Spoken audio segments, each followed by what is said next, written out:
Solve the following using inverse operations. We'll look more at this later when we do balancing equations, but for now, let's just think about in this equation here, we've got m take away 5. Now the objective is to get m on its own.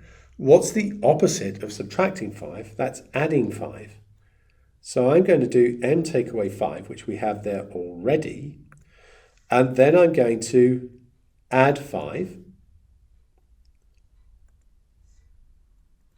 Now if I do that to one side of the equation, because an equation has to stay in balance, I need to do that same thing to the other side.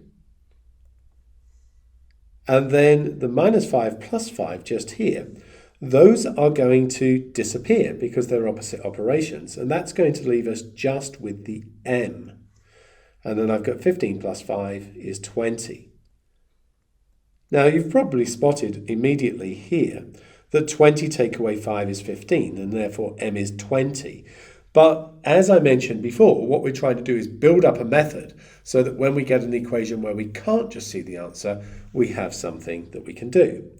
Now, this 3 is being added to the n.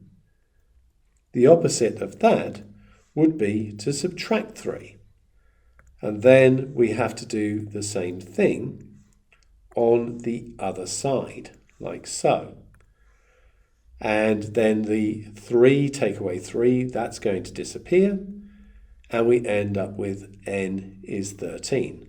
And again, it should be clear, 13 plus 3 is 16.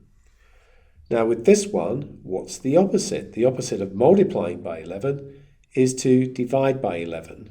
And just do that on both sides of that equation. Do it to both expressions. Multiplying by 11, dividing by 11, that's opposite.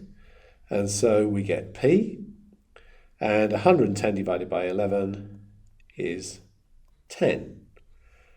And here we're dividing by negative 10. So what's the opposite? The opposite is to multiply by negative 10. And if we do that on one side of the equation, then we have to do it on the other side of the equation. So the other side of the equation has 15, and I've got to multiply that by negative 10 as well. And now on the left, I just get left with q because I've done opposite operations, and then I get negative 150 over here on the right.